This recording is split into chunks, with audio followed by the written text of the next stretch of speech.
जय श्री कृष्णा, राधे राधे। आप सभी भक्तों का आपके अपने YouTube चैनल श्री कृष्ण दीवानी में हार्दिक स्वागत है। आज आप सुन रहे हैं पौष मास महात्म्य का 13वां अध्याय। सर्वप्रथम भगवान का स्मरण करते हुए सभी बोलिए ओम नमो भगवते वासुदेवाय। श्री राधा कृष्णाभ्याम नमो नमः। ऋषि श्री सूत जी से कहने लगे, हे सूत जी, राजा दृढ़धनुआ को पुरुषोत्तम मांस के सेवन करने से राज्य, पुत्र, पौत्र और पतिव्रता स्त्री कैसे मिली, और योगियों को भी अति दुर्लभ भगवान का वह लोक कैसे प्राप्त हुआ। इसलिए आप विस्तार पूर्वक से इस इतिहास को हमसे कहिए। तब सूत जी ऋषियों से कहने लगे कि हे ब्राह्मणों, आकाश गंगा की तरह पवित्र करने वाली सुंदर पुरानी दृढ़धनुआ की कथा मैं अब तुमसे कहता हूँ। हाय देश का चित्रधनुआ नाम से विख्यात एक राजा हुआ है। उसका पुत्र महातेजस्वी, सब गुणों से युक्त, सत्य बोलने वाला, धार्मिक दृढ़धनुआ नाम से विख्यात हुआ। वह दृढ़धनुआ चारों वेदों को अंगों के सहित पढ़कर विधि पूर्वक गुरुजी की पूजा करके दक्षिणा देकर पिता के नगर को गया। अपने नगर में रहने वालों को नेत्रों का आनंद उत्पन्न करते हुए उसने अपने पिता चित्रधनुआ को प्रसन्न किया। अब राजा चित्रधनुआ अपने मन में यह विचार करने लगा कि स्त्री, घर, पुत्र आदि को छोड़कर मुझको भी वन में जाकर भगवान हरि का सेवन करना चाहिए। अपने मन में ऐसा विचार करके समर्थ राजा चित्रधनुआ अपने पुत्र दृढ़धनुआ को सभी राजपाट सौंपकर विरक्त होकर पुलस्त्य ऋषि के आश्रम को चला गया और वहां जाकर वह चित्रधनुआ तप करने लगा। कितने ही काल तक तप करके चित्रधनुआ हरि के धाम को चला गया। दृढ़धनुआ ने जब अपने पिता की वैष्णवी गति को सुना, तब अपने पिता की और्ध्वदैहिक क्रिया की, फिर नगर में राज्य करने लगा। राजा दृढ़धनुआ की गुण सुंदरी नाम की एक स्त्री थी। उसके 4 पुत्र हुए और चारुमती नाम की एक कन्या उसे उत्पन्न हुई। उसके पुत्र चित्रवाक, चित्रवाह, मणिमान और चित्रकुंडल नामों से विख्यात हुए। श्री नारायण भगवान नारद जी को इस कथा को सुनाते हुए आगे कहते हैं कि हे नारद, एक समय सोते हुए उस राजा दृढ़धनुआ के मन में यह विचार उत्पन्न हुआ कि मेरा यह सब वैभव किस पुण्य से मुझे प्राप्त हुआ है। यह सब मुझे किस पुण्य के प्रभाव से मिला। न मैंने कोई तप किया, न मैंने कोई दान दिया, न कुछ हवन आदि ही किया। अपने इस भाग्य का कारण मैं किससे पूछूं। इसी विचार में राजा दृढ़धनुआ की सारी रात्रि व्यतीत हो गई। प्रातः ब्रह्मा मुहूर्त में उठकर यथाविधि स्नान आदि करके खड़ा होकर उदय होते हुए सूर्य को अर्घ्य देकर, ब्राह्मणों को दान आदि देकर और उनको नमस्कार करके वह राजा दृढ़धनुआ अब घोड़े पर चढ़कर तत्काल ही शिकार के लिए वन में गया। वहां उस राजा ने शिकार किया। उसी वन में राजा दृढ़धनुआ के बाण से घायल होकर एक मृग दूसरे वन में भाग गया। घायल मृग के शरीर से गिरते हुए रुधिर के निशानों से राजा दृढ़धनुआ भी उसके पीछे पीछे भागा, परंतु थोड़ी ही देर में मृग राजा की दृष्टि से ओझल होकर कहीं जाकर छिप गया। राजा भी प्यास से व्याकुल था, इसलिए राजा ने प्यास से व्याकुल होकर फिरते फिरते सागर के समान एक सरोवर को वहां पर देखा। वहां पर तत्काल जाकर राजा ने पानी पिया और फिर वहीं उसने अत्यंत घनी छाया वाला एक वट का वृक्ष देखा। उस वट वृक्ष की जटा से उसने अपने घोड़े को बांध दिया और राजा उस वट वृक्ष की छाया में वहीं पर बैठ गया। तदंतर वहां कुछ क्षण के बाद ही एक शुक पक्षी आया। शुक पक्षी तोते को कहा जाता है। राजा को अकेले बैठा हुआ देखकर वह शुक बार बार एक ही श्लोक बोलता रहा। तू पृथ्वी में अत्यंत सुख को देखकर सार वस्तु को नहीं विचारता, तो तू कैसे पार पहुंचेगा। ऐसे उसके इन रहस्यपूर्ण वचनों को सुनकर राजा दृढ़धनुआ अब यह सोचने लगा कि यह बारंबार ऐसे वचन क्यों कहता है। क्या यह शुकदेव जी हैं? मुझ मूढ़ को संसार सागर में डूबे हुए देखकर, मुझको श्री कृष्ण का भगत समझकर मुझ पर कृपा करने के लिए, मेरा उद्धार करने के लिए यहाँ पर आए हैं क्या। वह राजा इसी विचार में ही था कि पीछे से उसकी सेना वहां पर आ गई।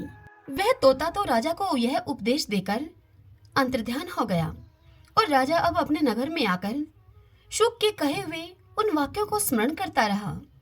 श्रीमन नारायण नारायण हरि हरि, भजमन नारायण नारायण हरि हरि।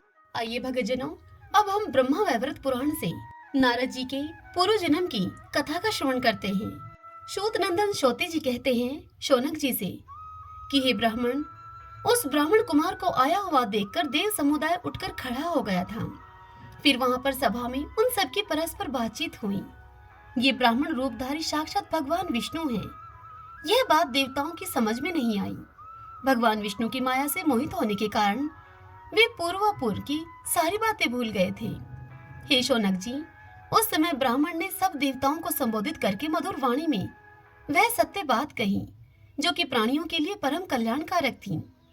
वह ब्राह्मण कुमार बोले, हे देवताओं, यह उपबरण की भार्या और चित्ररथ की कन्या है। पति शोक से पीड़ित होकर इसने स्वामी के जीवन दान के लिए याचना की है। अब इस कार्य के लिए निश्चित रूप से किस उपाय का अवलंबन करना चाहिए? सब देवता मिलकर मुझे वह उपाय बताएं जो सदा काम में लाने योग्य और समयोचित हो। मालावती श्रेष्ठ सती और तेजस्विनी है।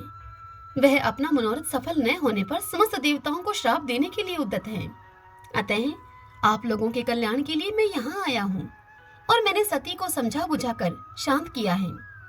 सुना है कि आप लोगों ने श्वेत द्वीप में श्री हरि की भी स्तुति की थी, परंतु आप लोगों के वे स्वामी भगवान विष्णु यहाँ आए कैसे नहीं? आकाशवाणी हुई थी कि तुम लोग चलो, पीछे से भगवान विष्णु भी जाएंगे। आकाशवाणी की वह बात तो अटल होती है, फिर वह विपरीत कैसे हो गई? ब्राह्मण कुमार की यह बात सुनकर साक्षात जगत गुरु ब्रह्मा जी ने यह परम मंगलमय सत्य एवं हितकर बात कही। ब्रह्मा जी बोले, मेरे पुत्र नारद ही शापवश उपब्रहण नामक गंधर्व हुए थे। फिर मेरे ही श्राप से उन्होंने योग धारणा के द्वारा अपने प्राणों को त्याग दिया। भूतल पर उपब्रहण की स्थिति 1,00,000 युग तक नियत की गई थी। इसके बाद वे शूद्र योनि में पहुंचकर उस शरीर को त्यागने के बाद फिर मेरे पुत्र के रूप में प्रतिष्ठित हो जाएंगे। भूतल पर उनके रहने का जो समय नियत था, उसका कुछ भाग अभी शेष है। उसके अनुसार इस समय उनकी आयु अभी 1 सहस्त्र वर्ष तक और बाकी है। मैं स्वयं भगवान विष्णु की कृपा से उपब्रहण को जीवन दान दूंगा, जिससे कि इस देव समुदाय को श्राप का स्पर्श न हो। वह उपाय मैं अवश्य करूंगा। हे ब्राह्मण, आपने जो यह कहा कि यहाँ भगवान विष्णु क्यों नहीं आए, सो ठीक नहीं है, क्योंकि भगवान विष्णु तो सर्वत्र विद्यमान हैं। वे ही सबके आत्मा हैं। आत्मा का पृथक शरीर कहाँ होता है? वे स्वेच्छा में पर ब्रह्मा परमात्मा भक्तों पर अनुग्रह करने के लिए ही दिव्य शरीर को धारण करते हैं। वे सनातन देव सर्वत्र हैं, सर्वज्ञ हैं और सबको देखते हैं। विष धातु व्याप्तिवाचक है और नु का अर्थ है सर्वत्र। वे सर्वात्मा श्रीहरि सर्वत्र व्यापक हैं, इसीलिए विष्णु कहे गए हैं। कोई अपवित्र हो या पवित्र अथवा किसी भी अवस्था में ही क्यों न हो, जो कमल नयन भगवान विष्णु का स्मरण करता है वह बाहर भीतर के सहित पूर्णतः पवित्र हो जाता है। हे ब्राह्मण, आरंभ, मध्य और अंत में जो श्री विष्णु भगवान का स्मरण करता है उसका वैदिक कर्म सांगोपांग पूर्ण हो जाता है। जगत की सृष्टि करने वाला मैं विधाता, संहारकारी हर तथा कर्मों के साक्षी धर्म, ये सब जिनकी आज्ञा के परिपालक हैं, जिनके भय और आज्ञा से काल समस्त लोगों का संहार करता है। यम पापियों को दंड देते हैं और मृत्यु सभी को अपने अधिकार में कर लेती है। सर्वेश्वरी सर्वबाधा और सर्वजननी प्रकृति भी जिनके सामने भयभीत रहती है तथा जिनकी आज्ञा का प्रकृति पालन करती है, वे भगवान विष्णु ही सबके आत्मा और सर्वेश्वर हैं। तदंतर महेश्वर बोले, हे ब्राह्मण कुमार, ब्रह्मा जी के जो सुप्रसिद्ध पुत्र हैं उनमें से किसके वंश में तुम्हारा जन्म हुआ है? वेदों का अध्ययन करके तुमने कौन सा सार तत्व जाना है? हे विप्रवर, तुम किस मुनिंद्र के शिष्य हो और तुम्हारा नाम क्या है? तुम अभी बालक हो तो भी सूर्य से बढ़कर तेज धारण करते हो। तुम अपने तेज से देवताओं को भी तिरस्कृत करते हो, परंतु सबके हृदय में अंतर्यामी आत्मा रूप से विराजमान हमारे स्वामी सर्वेश्वर परमात्मा विष्णु को तुम नहीं जानते हो। यह बड़े आश्चर्य की बात है। उन परमात्मा के ही त्याग देने पर देहधारियों का यह शरीर गिर जाता है और सभी सूक्ष्म इंद्रिय वर्ग एवं प्राण उसके पीछे उसी तरह से निकल जाते हैं जैसे राजा के पीछे उसके सेवक जाते हैं। जीव उन्हीं का प्रतिबिंब है।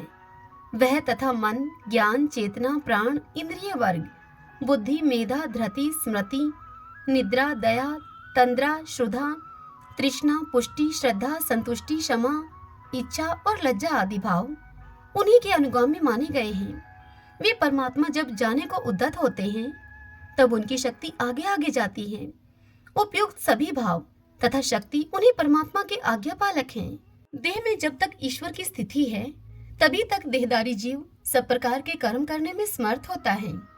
उन ईश्वर या उनके अंशभूत जीव के निकल जाने पर शरीर शव होकर अस्पर्श एवं त्याज्य हो जाता है। ऐसे सर्वेश्वर शिव को कौन देहधारी जीव नहीं मानता। सबकी सृष्टि करने वाले साक्षात जगत विधाता ब्रह्मा निरंतर उन भगवान के चरणारविंदों का चिंतन करते हैं परंतु उनका दर्शन नहीं कर पाते। ब्रह्मा जी ने श्री कृष्ण की प्रसन्नता के लिए जब 1,00,000 युगों तक तप किया तब इन्हें ज्ञान प्राप्त हुआ और ये संसार की सृष्टि करने में समर्थ हुए। मैंने भी श्री हरि की आराधना करते हुए सुदीर्घ काल तक, जिसकी कोई गणना नहीं है, इतना तप किया परंतु मेरा मन नहीं भरा। भला मंगल की प्राप्ति से कौन तृप्त होता है। अब मैं समस्त कर्मों से निष्प्रय हो जाने पर अपने 5 मुखों से उनके नाम और गुणों का कीर्तन एवं गान करता हुआ सर्वत्र घूमता रहता हूँ। उनके नाम और गुणों के कीर्तन का ही यह प्रभाव है कि मृत्यु मुझसे दूर भागती है। निरंतर भगवान के नाम का जप करने वाले पुरुष को देखकर मृत्यु पलायन कर जाती है। चिरकाल तक तपस्या पूर्वक उनके नाम और गुणों का कीर्तन करने से ही मैं समस्त ब्रह्मांडों का संहार करने में समर्थ एवं मृत्युंजय हुआ हूँ। समय आने पर मैं उन्हीं श्रीहरि में लीन होता हूँ और पुनः उन्हीं से मेरा प्रादुर्भाव होता है। उन्हीं की कृपा से काल मेरा संहार नहीं कर सकता और मौत मुझे मार नहीं सकती। हे ब्राह्मण कुमार, जो श्री कृष्ण गोलोक धाम में निवास करते हैं वे ही बैकुंठ और श्वेत द्वीप में भी हैं। जैसे आग और उसकी चिंगारियों में कोई अंतर नहीं है, ठीक उसी प्रकार से अंशी और अंश में भेद नहीं होता। 71 दिव्य युगों का एक मनवंतर होता है। प्रत्येक मनवंतर में 2 इंद्र व्यतीत होते हैं। 28वें इंद्र के गत होने पर ब्रह्मा जी का एक दिन होता है। इसी संख्या से विशिष्ट 100 वर्ष की आयु वाले ब्रह्मा जी का जब पतन होता है तब परमात्मा विष्णु के नेत्र की एक पलक गिरती है। हे ब्राह्मण कुमार, मैं भगवान श्री कृष्ण की एक श्रेष्ठ कला मात्र हूँ, अतः उनकी महिमा का पार कौन पा सकता है। मैं तो कुछ भी नहीं जानता। इतनी कथा सुनाकर सूत नंदन शोती जी शौनक जी से कहते हैं कि हे शौनक, ऐसा कहकर भगवान शंकर वहाँ चुप हो गए। तब समस्त कर्मों के साक्षी धर्म ने अपना प्रवचन आरंभ किया। धर्म बोले, हे ब्राह्मण कुमार, जिनके हाथ पैर तथा सबको देखने वाले नेत्र सर्वत्र विद्यमान हैं, जो सबके अंतरात्मा रूप से प्रत्यक्ष हैं, तथापि दुरात्मा पुरुष जिन्हें देख नहीं सकते, समझ नहीं पाते, उन सर्वव्यापी प्रभु के सब देश, काल और वस्तुओं में विद्यमान होने पर भी जो तुमने यह कहा कि अभी तक भगवान विष्णु इस सभा में क्यों नहीं आए, ऐसा किस बुद्धि से तुमने निश्चय किया। तुम्हारी ऐसी बात को सुनकर मुनियों की भी मति भ्रम हो सकती है। जहाँ महापुरुष की निंदा होती हो वहाँ साधु पुरुष उस निंदा को नहीं सुनते, क्योंकि निंदक श्रोताओं के साथ ही कुंभीपाक नरक में जाता है और वहाँ एक युग तक कष्ट भोगता रहता है। यदि दैववश महापुरुषों की निंदा सुनाई पड़ जाए तो विद्वान पुरुष श्री विष्णु का स्मरण करने पर समस्त पापों से मुक्त होता हुआ और दुर्लभ पुण्य को पाता है।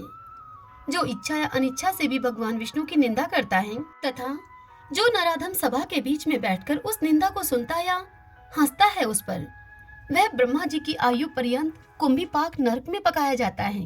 जहाँ पर श्री हरि की निंदा होती है वह स्थान मदिरा पात्र की भांति अपवित्र माना जाता है। वहाँ जाकर यदि भगवान निंदा सुनी गई तो सुनने वाला प्राणी निश्चय ही नरक में पड़ता है। ब्रह्मा जी ने पूर्व काल में विष्णु निंदा के 3 भेद बताए थे। एक तो वह जो परोक्ष रूप से निंदा करता है, दूसरा वह जो श्री हरि को मानता ही नहीं है, और तीसरा कोटि का निंदक, वह ज्ञानहीन नराधम है जो दूसरे देवताओं के साथ उनकी तुलना करता है। सो ब्रह्माओं की आयु पर्यंत उस निंदक का नरक से उद्धार नहीं होता। जो नराधम गुरु एवं पिता की निंदा करता है वह चंद्रमा और सूर्य की स्थिति पर्यंत काल सूत्र नरक में पड़ा रहता है। भगवान विष्णु तीनों लोकों में सबके गुरु, पिता, ज्ञानदाता, पोषक, पालक, भय से रक्षक और वरदाता हैं। इन तीनों की बात को सुनकर अर्थात ब्रह्मा जी, शंकर जी और धर्म की बात को सुनकर वे ब्राह्मण शिरोमणि यानी कि ब्राह्मण कुमार अब हंसने लगे। फिर उन देवताओं से मधुर वाणी में वे बोले। ब्राह्मण कुमार ने कहा कि हे धर्मशाली देवताओं, मैंने भगवान विष्णु की क्या निंदा की है। श्री हरि यहाँ नहीं आए, इसीलिए आकाशवाणी की बात अब व्यर्थ हो गई। यही तो मैंने कहा है बस। हे देवेश्वरों, धर्म के लिए तुम सच बोलो। जो सभा में बैठकर पश्चाताप करते हैं वे अपनी 100 पीढ़ियों का नाश कर डालते हैं। आप लोग भावुक हैं, बताइए तो सही, यदि विष्णु सदा और सर्वत्र व्यापक हैं, तो आप लोग उनसे वर मांगने के लिए श्वेत द्वीप में क्यों गए थे। अंश और अंशों में भेद नहीं है तथा आत्मा में भी भेद का अभाव है। यदि यही आपका निश्चित मत है तो बताइए, श्रेष्ठ पुरुष अंश का त्याग करके पूर्णतम यानी कि अंश की उपासना क्यों करते हैं। यद्यपि पूर्णतम भगवान श्री कृष्ण की कोटि जन्मों तक आराधना करके भी उन्हें वश में कर लेना अत्यंत कठिन है, और असाधु पुरुषों के लिए तो वे सर्वथा असाध्य हैं। फिर भी लोगों की बलवती आशा उन्हीं की सेवा करना चाहती है। क्या छोटे और क्या बड़े, सभी परम पद को पाना चाहते हैं। जैसे बोना अपने दोनों हाथों से चंद्रमा को छूना चाहे, उसी तरह से लोग उन पूर्णतम परमात्मा को हस्तगत करना चाहते हैं। जो विष्णु हैं वे एक विषय अर्थात एक देश में रहते हैं। विश्व के अंतर्गत श्वेत द्वीप में निवास करते हैं। आप ब्रह्मा, महादेव, धर्म और दिशाओं के स्वामी दिक्पाल भी एक देश के निवासी हैं। ब्रह्मा, विष्णु और शिव आदि देवेश्वर, देव समूह और चराचर प्राणी, ये सब भिन्न भिन्न ब्रह्मांडों में अनेक हैं। उन ब्रह्मांडों और देवताओं की गणना करने में भला कौन समर्थ है। उन सबके एकमात्र स्वामी भगवान श्री कृष्ण हैं, जो भक्तों पर अनुग्रह करने के लिए दिव्य विग्रह को धारण किया करते हैं, जिसे सभी पाना चाहते हैं। वह सत्यलोक या नित्य वैकुंठ धाम समस्त ब्रह्मांड से ऊपर है, और उससे भी ऊपर है गोलोक, जिसका विस्तार 50 करोड़ योजन है। वैकुंठ धाम में वे सनातन श्रीहरि 4 भुजाधारी लक्ष्मीपति के रूप में निवास करते हैं। वहाँ सुनंद, नंद और कुमुद आदि पार्षद उन्हें घेरे रहते हैं। गोलोक में वे सनातन देव 2 भुजाओं से युक्त राधा वल्लभ श्री कृष्ण रूप से निवास करते हैं। वहाँ बहुत सी गोपांगनाएं, गोएं तथा द्विभुज गौ पार्षद उनकी सेवा में उपस्थित रहते हैं। वे गोलोक का अधिपति श्री कृष्ण ही परिपूर्णतम ब्रह्मा हैं। वे ही समस्त देहधारियों के आत्मा हैं। वे सदा स्वेच्छामय रूप धारण करके दिव्य वृंदावन के अंतर्गत रास मंडल में विहार करते हैं। दिव्य तेजोमंडल ही उनकी आकृति है। वे करोड़ों सूर्यों के समान कांतिमान हैं। योगी एवं संत महात्मा सदा उन्हीं निरामय परमात्मा का ध्यान करते हैं। नूतन जलधर के समान उनकी श्याम कांति है। 2 भुजाएं हैं। श्री अंगों पर दिव्य पीतांबर शोभा पाता है। उनका लावण्य करोड़ों कंदर्पों से भी अधिक है। वे लीला धाम है। उनका रूप अत्यंत मनोहर है। उनकी किशोरावस्था है। वे नित्य शांत स्वरूप परमात्मा मुख से मंद मंद मुस्कान की आभा बिखेरते रहते हैं। वैष्णव शांत उन्हीं सत्य स्वरूप श्याम सुंदर का सदा भजन और ध्यान करते हैं। आप लोग भी वैष्णव ही हैं और मुझसे पूछ रहे हैं कि तुम्हारा जन्म किसके वंश में हुआ है। क्या तुम किसी मुनिंद्र के शिष्य हो? ऐसा प्रश्न मुझसे आप सबके द्वारा बार बार किया गया है। हे देवताओं, मैं जिसके वंश में उत्पन्न हूँ और जिसका बालक शिष्य हूँ, उन्हीं का यह ज्ञानमय वचन है। तुम लोग इसे सुनो और समझो। हे देवेश्वर सुरेश, गंधर्व को शीघ्र जीवित करो। विचार व्यक्त करने पर स्वतः ज्ञात हो जाता है कि कौन मूर्ख है और कौन विद्वान है। अतः यहाँ वाग युद्ध का क्या प्रयोजन है। इतनी कथा सुनाकर शौती शौनक जी से कहते हैं कि हे शौनक, ऐसा कहकर वे ब्राह्मण रूपधारी भगवान विष्णु चुप हो गए और जोर जोर से हंसने लगे। इससे आगे की कथा कल हम अगले अध्याय में सुनेंगे। श्रीमन नारायण नारायण हरि हरि, भजमन नारायण नारायण हरि हरि। अब हम श्री विष्णु सहस्त्रनाम स्तोत्र का पाठ करें। यस्य स्मरण मात्रेण जन्म संसार बंधनात् विमुच्यते, नमस्तस्मै विष्णवे प्रभविष्णवे, नमः समस्तभूतानामादि भूताय भूभृते, अनेक रूप रूपाय विष्णवे प्रभविष्णवे। ओम विश्वं विष्णु है वषट्कारो भूत भव्य भवत् प्रभु है, भूतकृत भूतभृत भाव भूतात्मा भूत भावने, भूतात्मा परमात्मा च मुक्तानां परमागति है। अब यह पुरुष साक्षी क्षेत्रज्ञो अक्षर एव च, योगो योग विद्याम नीता प्रधान पुरुषेश्वर है, नारसिंह वपु है, श्रीमान केशव पुरुषोत्तम है। सर्व शिव स्थाणु भूतादि निर्भय है, संभव भावनो व्रता प्रभु प्रभु ईश्वर है। स्वयंभू है शंभुरादित्य पुष्कराक्षो महास्वन है, अनादि नित्नो दाता विद्याता धातुरुत्तम है। अपरमेयो हर्षिकेश पदम नाभो अमर प्रभु है, विश्वकर्मा मनुस्त्वष्टा सत्विष्टो सत्विरो ध्रुव है। आग्रह है शाश्वता कृष्ण है, लोहिताक्ष प्रतर्दन है, प्रभु त्रिकुब्धाम पवित्रम मंगलम परम। ईशान है प्राणदय प्राण ज्येष्ठ श्रेष्ठ प्रजापति है, हिरण्यगर्भ भूगर्भ माधवो मधुसूदन है। ईश्वरो विक्रमी धनवी मेधावी विक्रम कर्म है, अनुत्तमो दुरादर्श कर्तग कर्तिरात्म्यवान है। सुरेश शरणम शरम विश्वरीता प्रजा भुवः, अह संवत्सरो व्याल है प्रत्यय सर्वदर्शन है। अजय है सर्वेश्वर सिद्ध सिद्धि सर्वादिरच्युत है, वर्षा कपिर में आत्मा सर्वयोग विनीय सरत है। वसु है वसु मना है सत्य समात्मा असम्मति है समय है, अमोघ है पुंडरी काक्षो वर्षकर्मा वर्षा करती है। रुद्रो है बहुशिरा है बबरू है विश्व योनि शुचिश्रवा है, अमृत है शाश्वत स्थाणु वरारो महातपा है। सर्वज्ञ सर्वविद्वानो विश्वक्षिणो जनार्दन है, वेदो है वेद विद्यांगो वेदांगो वेद विद कवि है। लोकादक्ष सुरादक्ष धर्मादक्ष कृता कृत चतुरात्मा चतुर्व्यूह चतुर्दृश्य चतुर्भुज है। भ्राजिष्णु भोजनम भोक्ता शेषणु जगदादिजय है, अनगो विजयो जेता विश्व योनि पुनर्वसु है। उपेंद्रो वामन प्रांशु अमोघ सुचि ऊर्जित है, अतीन्द्रिय है संग्रह सर्गो धर्तात्मा नियमोयम है। वेदोह वैदय सदा योगी वीर माधवो मधु है, अतीन्द्रियो महामायो महोत्साहो महाबल है। महाबुद्धि महावीर्यो महाशक्ति महादुति है, अनिर्देश्य वपु है श्रीमान अमे आत्मा महाद्रीद्रक है। महेश्वासो महिव्रता श्रीनिवास सताम गति है, अनिरुद्ध सुरानंदो गोविंदो गोविंदाम पति है। मरीचि है दमन हंसो शो पर्णो भुज गोतम है, हिरणाभ सूतपा पदम नाभ प्रजापति है। अमृत्यु है सर्वद्रक है, सिंह संदाता संधिमान स्त्र है, अजो है दुर्मुष्ण शास्ता विश्वतात्मा सुरारिया है। गुरु है गुरुत्तमो धामो सत्य सत्य पराक्रम है, निमिष है अनिमिष है सत्रगवि वाचस्पति रुधारदी है। अग्रणी है ग्रामणी है श्रीमान न्याय नेता समीरण है, शस्त्र मूर्धा विश्वात्मा शस्त्राक्ष शस्त्रपात। आवर्तनो निर्वर्तात्मा संवर्त सन पर मर्दन है, अह संवर्तको वहनीय अनिलो धरणीधर है। सुप्रसाद प्रश्नात्मा विषवदरक विषव भुग विभु है, सत्कृता सत्कृत साधु जहन्नो नारायणो नर है। असंख्यो अपरमे आत्मा विशिष्ट शिष्ट कर सूची है, सिद्धार्थ है सिद्धि संकल्प है सिद्धि दय सिद्धि साधन है। वर्षाई वर्ष भो विष्णु वर्ष परवा वर्षोदर है, वर्धनो वर्धमान है विविक्त श्रुति सागर है।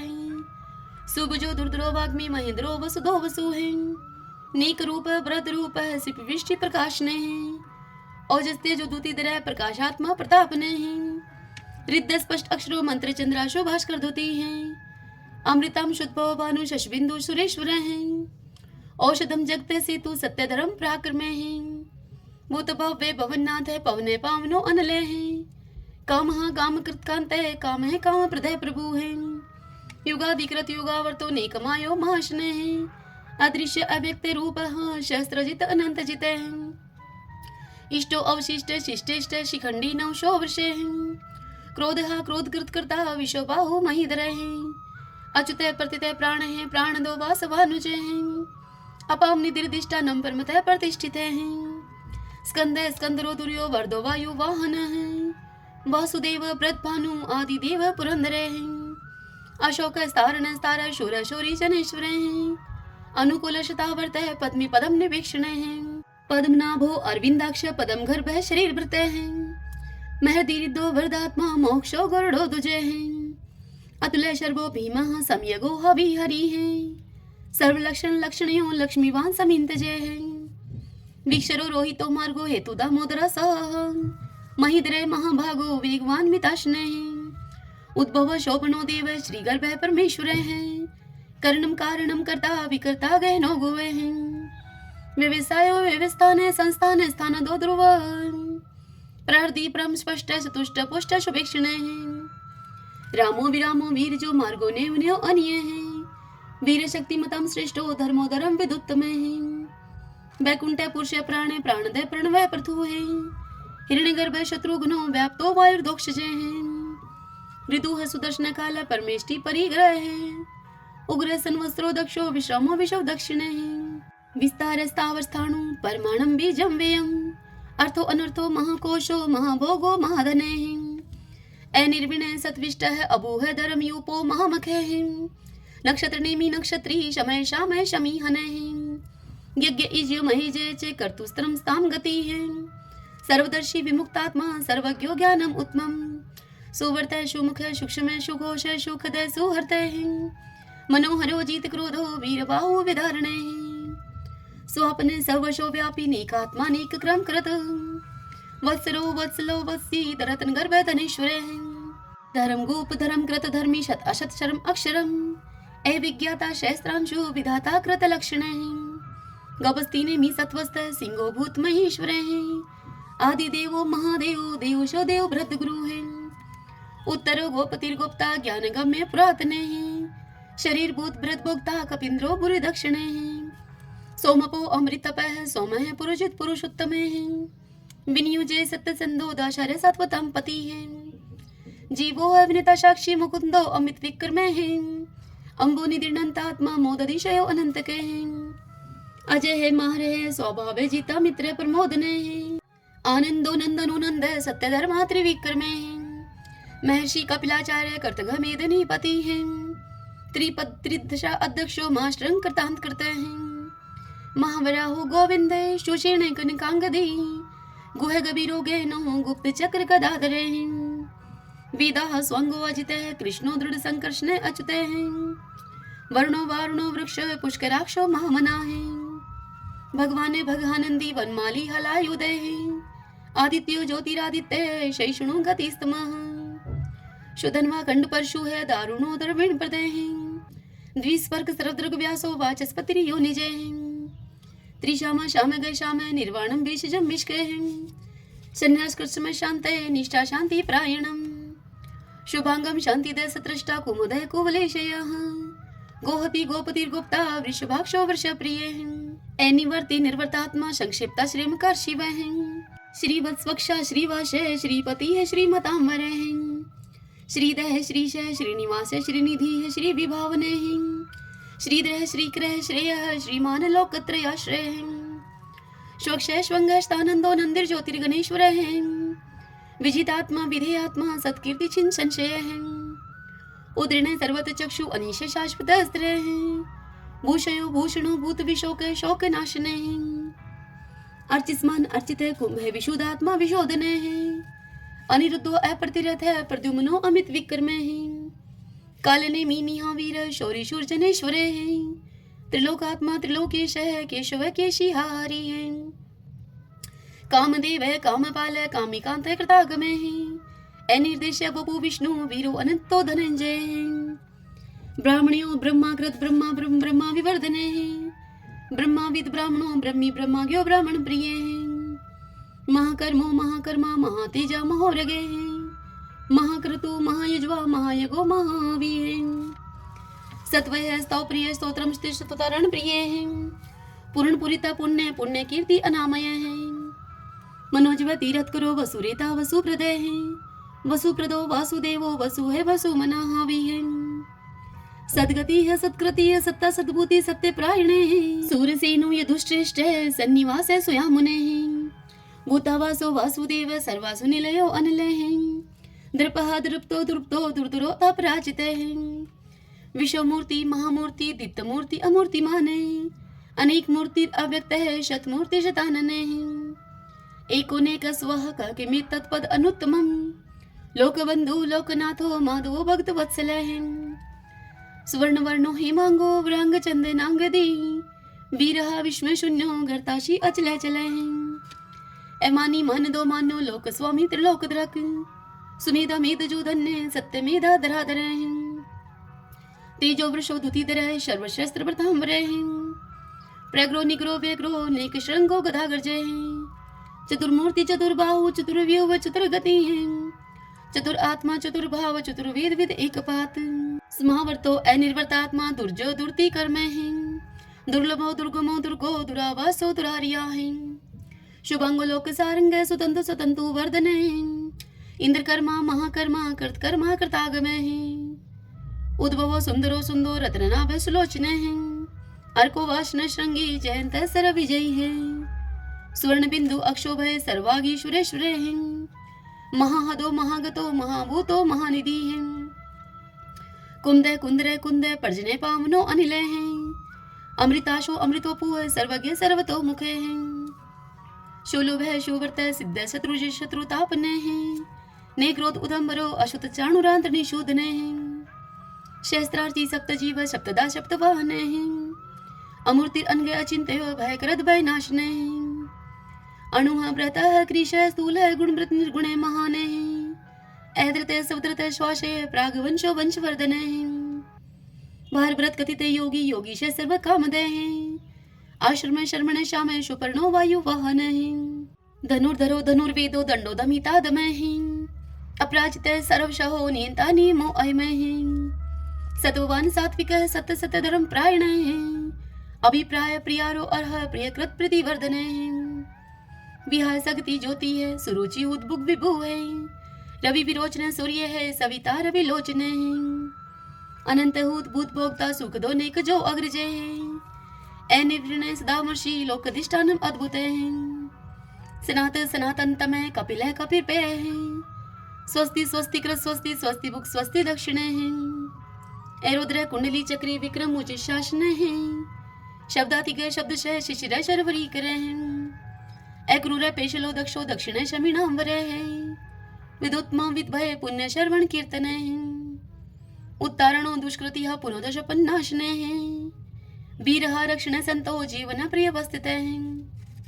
अनंत रूप अनंत श्री जीत बन्यो व्यापय चतुरस्रो गभीरात्मा विदिशो व्याधीशो दिशे अनादिर्पूर्व लक्ष्मी सुवीरो रुचिरांग दे जननो जन जन्मादि भीमो भीम पराक्रमे आधार नीलो ऐधाता पुष्पहाश प्रजागरे उद्रवग सत्पथाचार प्राण दे प्रणवय पणे परमाणम प्राण निल्य प्राणवृत प्राण जीवने ततुम तत्विदेकात्मा जन्म मृत्यु जराति गए पूर्व स्वस्तरुस्तार सविता पर पितामह यज्ञो यज्ञपति रेजवा यज्ञांगो यज्ञ वाहन यज्ञ व्रत यज्ञ ग्रत यज्ञ यज्ञ भुग यज्ञ साधने यज्ञांत कृते गुहाम अननम अन्नादे एवच आत्मयोनि समझातो बेखान साम गायन देवकी नंदन स्रष्टा शतश पाप नाशने शंख व्रत नंद की चक्री शारंग धनवा कदाधर रथांग पाणी अक्षोभ सर्व पर हरणायुधे सर्व पर हरणायुधे ओम नमे इति विष्णु भगवान की जय।